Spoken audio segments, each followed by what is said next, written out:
with Craig Norris, PhD.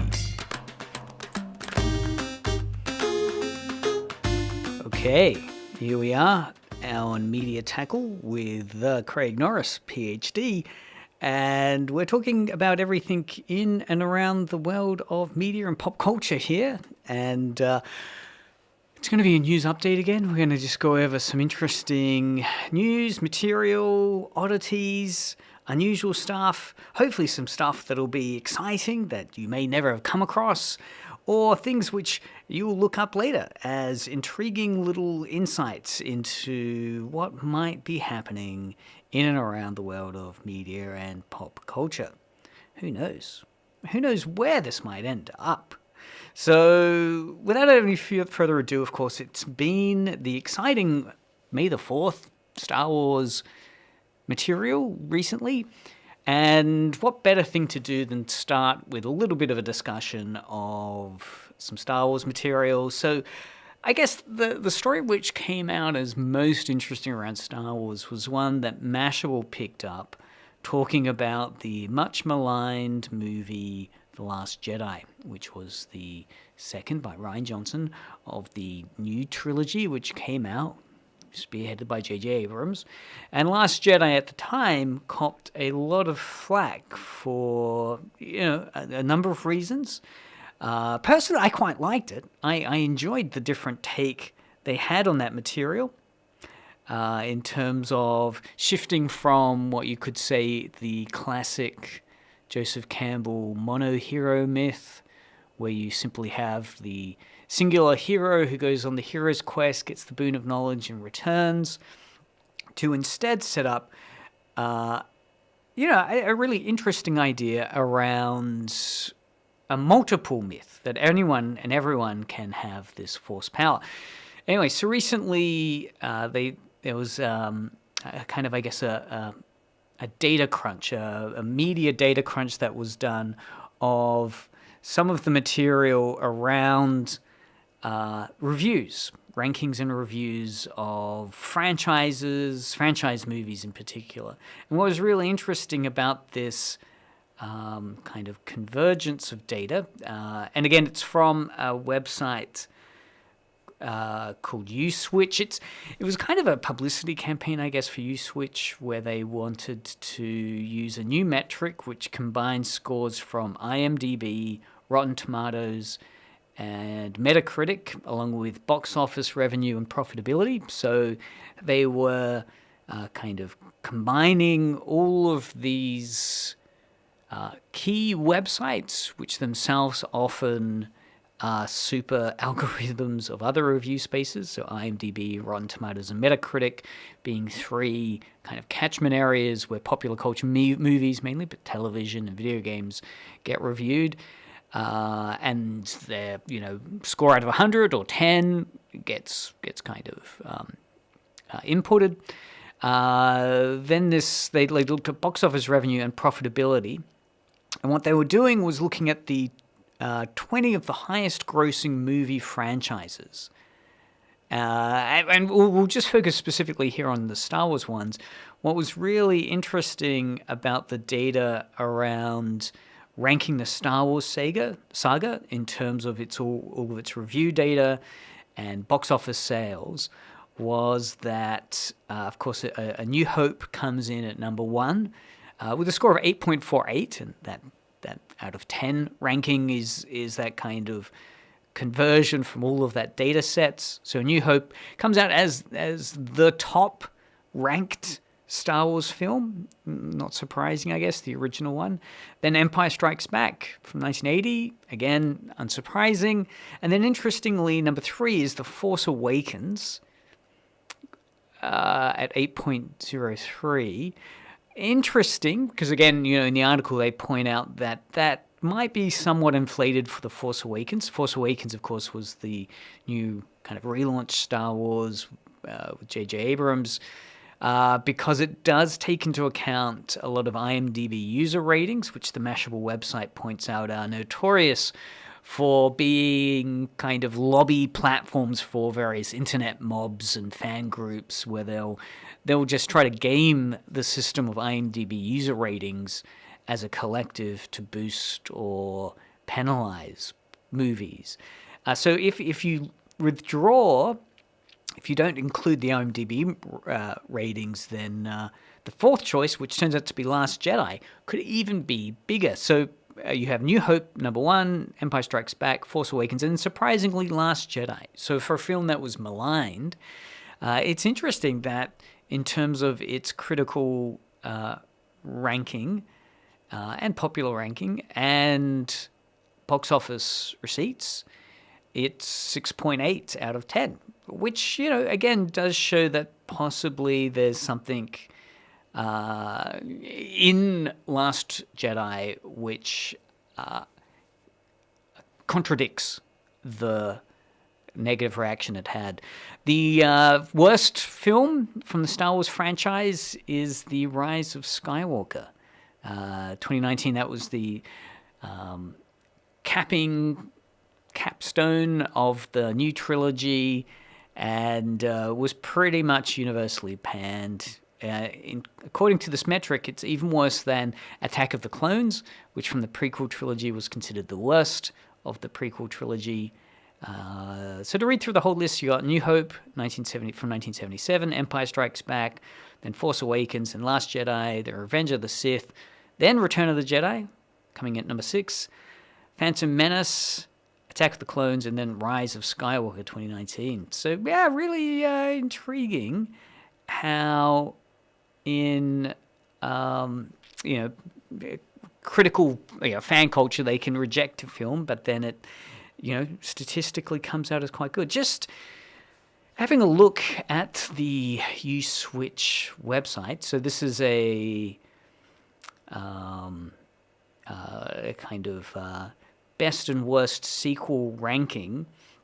It's interesting because they go through which of the 20 franchises they surveyed, 20 top franchises in cinema, the ones where the original was better than the sequel in terms of this metric, where they, again, combined all of the algorithms of movie review spaces, IMDb, Rotten Tomatoes, Metacritic, as well as box office sales receipts. And in terms of the franchises, the top 20 franchises, Finding Nemo was the one which has a huge, the original movie is considered far better than the sequel, Finding Dory. For The Incredibles, similar though closer. The Frozen, the original Frozen movie, better than Frozen 2. Star Wars, as we've said, pans out with the original movie, coming in 8.48, and Empire Strikes Back a close second. Jurassic Park, the original far better than the sequels. Pirates of the Caribbean. And then, interestingly, franchises where the sequel were better than the original, going by this metric. Toy Story. While the original Toy Story comes in at a very respectable 8 out of 10, Toy Story 3 beats it at 8.28. Toy Story 3. The Avengers movies, if you just look at the Marvel Universe from the ensemble cast films, the Avengers films, the first Avengers films only came in at 7.62, beaten by Endgame at 8.45. So in this case, the original Avenger movie, not as good as the last Avenger movie, Endgame. Lord of the Rings, the Fellowship of the Ring is beaten by The Return of the King as allegedly a better, superior film, going by this metric. Harry Potter, Philosopher's Stone, 6.37, smashed by Harry Potter and the Deathly Hallows Part 2 at 8.92. So in this case, the original film considered not as good as the final film. What else? We've got Despicable Me, the original coming in at 6, and the sequel, 6.11. So just squeaking out the original as being a better film. Spider-Man. The Spider-Man films, the latest one, No Way Home, smashes the score of all previous Spider-Man films, in this case far beating the original, or at least the Sam Raimi film, which got 6.29, the No Way Home film at 8.37. What else? We got Shrek, the original not as good as Shrek 2. Mission Impossible films, Tom Cruise, The latest one, Fallout, having the best score, nearly, in fact, doubling the score given to the first Mission Impossible film. Batman, if you consider Tim Burton's Batman as, I guess, the first recent remake of the Batman movies, beaten by Christopher Nolan's The Dark Knight, coming in at 8. So in that case, the original, or at least in contemporary franchise media culture, Tim Burton's Batman, not considered as good as Christopher Nolan's The Dark Knight. What else with James Bond films? Kind of go all over the place, but Skyfall, going by this metric, is considered the best James Bond film. That was the new one with Daniel Craig. Pretty much beating the score of all other James Bond films. So again, better than the Sean Connery Dr. No film. The X-Men films, interestingly, here they've kind of, been a little creative. They've included the Deadpool movies, and going by that metric, Deadpool movie smashes the score of all previous X-Men movies, even the original one. Jumanji films, the later ones, with Kevin Hart and Dwayne Johnson and Jack Black and Karen Gillan, far better score than the original Robin Williams Jumanji. So that's Jumanji, Welcome to the Jungle. Fast and Furious gets better as it goes along, or at least Fast and Furious 7 is considered the best, smashing the score of 0.82 for the sequel. But yes, better than the original Fast and Furious film. Twilight, similar thing. So there we go. Franchise films which were better than the original, where the original wasn't as good as the sequels which came. You might want to think about that. If you're curious, go and have a look at the Uswitch website. And again, it was an interesting kind of pseudo-academic exercise they did to experiment with that metric of ranking franchise films. So that's it there. Yes, so Uswitch. And of course, this show is streamed on YouTube and Twitch if you want to follow along with visuals. Search for Media Tackle on YouTube or Switch, and you'll find it there. Or keep listening to Edge Radio. The second story, which was interesting to me, was that case of using 3D, well, not 3D, well, famous celebrities who have died in media culture. This was a case of Paul McCartney performing I've Got a Feeling live at one of his recent concerts alongside footage of John Lennon. This was reported in AV Club, and what's interesting here is this is because of the work done on the latest documentary, or I guess going back to the recording of Let It Be album, and Peter Jackson being given access to all the archival film for that, and recently being able to produce a new version of the, flying the ball insight into the Beatles producing their Let It Be album. And that's called Get Back, his Get Back film. And interestingly, so within this, the Peter Jackson, as he was going through the archive material, was able to basically isolate John Lennon's voice from the footage of their performance, their famous rooftop concert performance. In fact, if we listen to the end of the concert here, we can hear Paul McCartney telling that story. So we'll give it a quick listen now. Yeah, so Peter Jackson, the director of the Get Back film, he texted me one day. He said, "We can extract John's voice, and he can sing with you live." And that's what that was. Right. Oh yeah. Yeah, so if you're interested in that, search Paul McCartney, John Lennon, I've Got a Feeling on YouTube, and you'll see a recording, shaky mobile phone recording of the live concert that Paul McCartney did just recently, it's just a few days ago, where he performed I've got a feeling with this huge image of John Lennon performing from the famous rooftop concert, and his audio track then gets kind of mashed into Paul McCartney's performance live as he's doing it. It did send chills up my spine. And probably better than the notorious examples of Tupac appearing as a hologram during 2012's Coachella. I know there's been similar efforts with Freddie Mercury, Selena, Amy Winehouse, Marilyn Monroe to get them to be techno ghosts. Watch it, see if this does it more tastefully. I guess the fact that it's Paul McCartney performing it gives it a certain respectability, less of a kind of cash-in awkwardness, ghostly awkwardness. Moving on, interesting article on Cracked, which I found amusing because it was the headline was How Corporate Greed is Unintentionally Fixing Movie Plot Holes.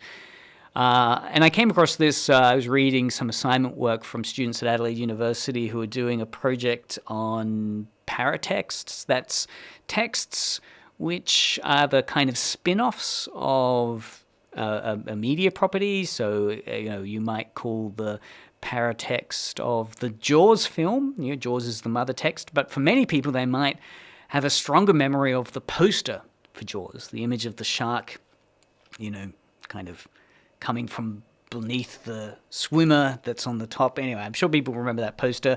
Anyway, the memorability of that poster, and talking about that poster, you'd be talking about not the main text, but the paratext. And what was interesting about some of these assignments was they were talking about the Stranger Things series and how it's set in the 80s, but to cash in on that, Pepsi, Pizza Hut, pop culture that was used in that 1980s space, re-released their retro branding from the 80s as a one-off kind of tie-in to that. And this is what this article's saying, that corporate greed is fixing these plot holes, particularly of science fiction films which are set in the future. And in this article in Crack.com, they specifically take aim at the 1990s film Total Recall, but also Blade Runner, right? These are films, Total Recall was filmed in the 1990s, but was set in 2084. But in the background of the scenes, you can see these old 1980s style Pepsi cans, right, with the old Pepsi label, as well as, Back to the Future features the, it's part 2 set in the future, 2015 at that stage, but it was filmed at a stage where the the Pizza Hut logo was this old one. And anyway, part of the confusion is, that's a plot hole. This is meant to be the future. You're watching it now, and that's not no longer the branding. But now, diegetically, people can argue that could have been a retro relaunch that was occurring at that point. So yes, in Back to the Future Part 2, it is set in 2015, which we know does not feature the Pizza Hut logo like that, but maybe that was the retro branding that was occurring in that area. It's a bit of a long stretch, but it is interesting more broadly about how nostalgia can kick in. And the article goes on to talk about even films like A Clockwork Orange, which is set in this unspecified future, and many scenes have vinyl records as integral to the kind of shopping environments that the characters are involved in. It's not too far now to say, well, vinyl records are still around with us. They're still very much, you can walk into stores, find vinyl. In fact, probably more than CDs these days. Vinyl has more staying power, cachet.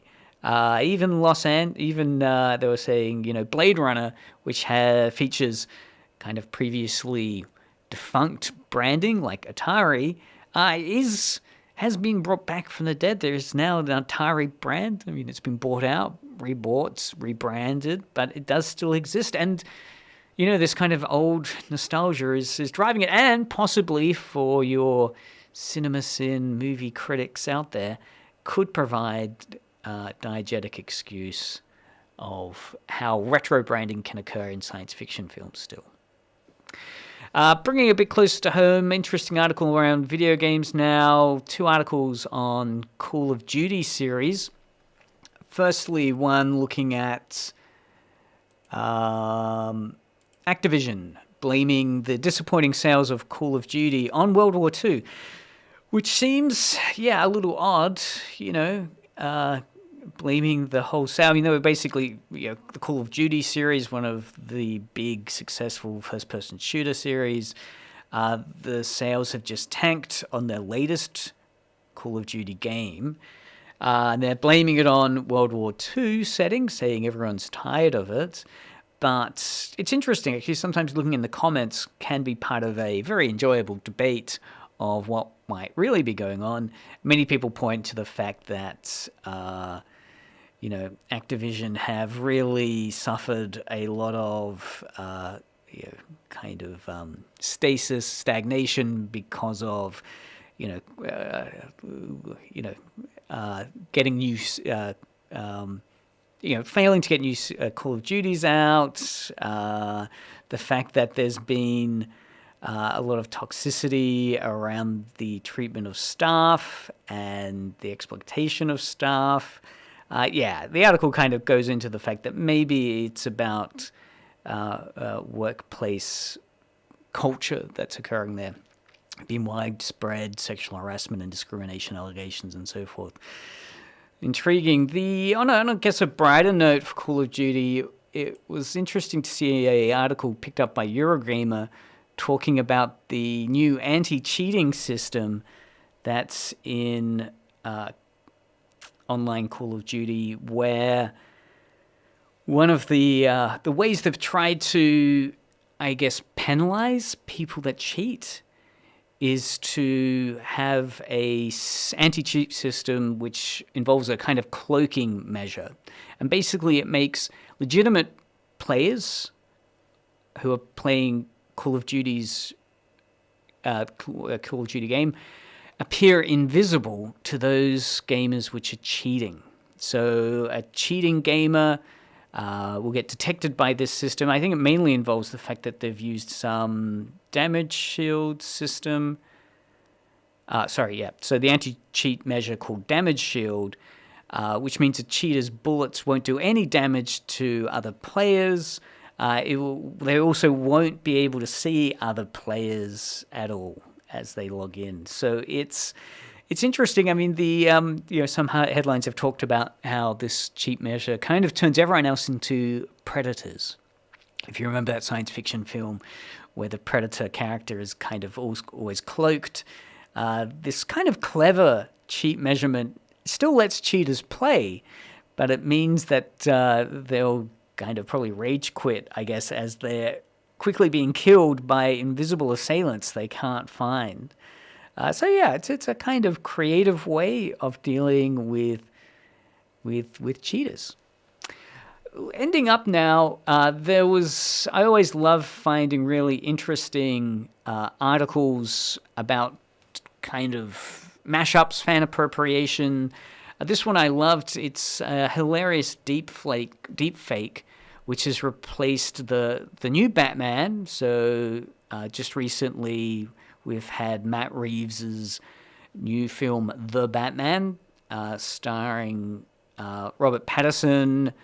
And, it's a very dark, gritty, gothic version that emphasizes the detectiveness of Batman. And this mashup recently incorporated Adam West's 1960s Batman into the trailer for the 2022 The Batman, kind of providing this wonderful juxtaposition of the goofiness and kind of campiness of Adam West's 1960s Batman with the soundtrack and diegetic narrative of the gritty, gothic, dystopic The Batman film. We'll have a listen to it. I mean, it's worth checking it out on YouTube, but certainly you can distinctly hear Adam West's voice combined with the soundtrack which they've maintained from the original Batman film. And this was done by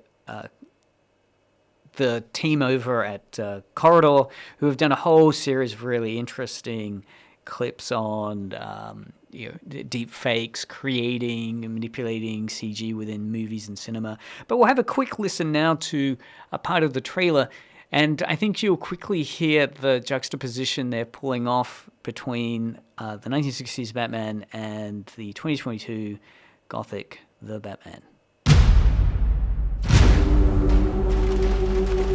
Abominable outlaws. I swear by heaven, I'll kill you all.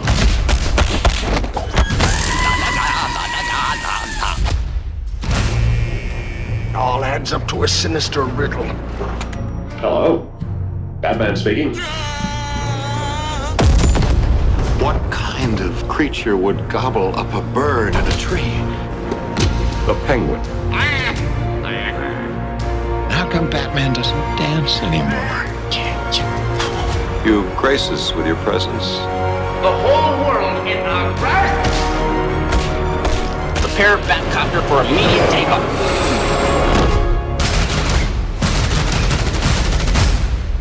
To the Batmobile.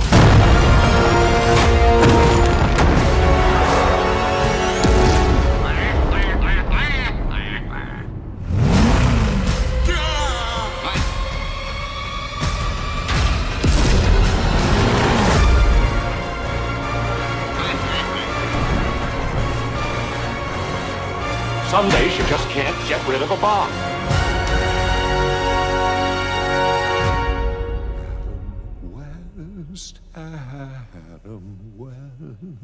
Adam West. So that's the very fun mashup that the guys over at Corridor have done on Adam West's 1960s Batman mashed into 2022's The Batman, and I think everyone can distinctly hear the wonderful dulcet tones of Adam West's performance there, and you can also, again, worth watching, they've incorporated the classic Batcopter, Batfoam, Batmobile there, the large bomb from the 66 Batman film. So a whole wonderful kind of lamponing, and it's interesting, it kind of works. Yeah, Adam West's performance mixed in with this very dark gothic space, it kind of even sounds really unhinged. It makes it even more unhinged. And what's funny is they've even incorporated the 1960s actors that played, the Joker and the Riddler within that, but still wearing their 60s spandex costumes. So worth checking out. Singing Planet, thanks for the comment on the chat for Twitch. I am trying to pay more attention to the chat as it comes up. So as interesting points and discussion come up, please do post it on the chat. Keep listening, though, to Media Tackle. I think that'll do us for this week. Next week, we'll dive into ideas about playing video games on easy mode versus hard mode. Is life too much of a hard mode?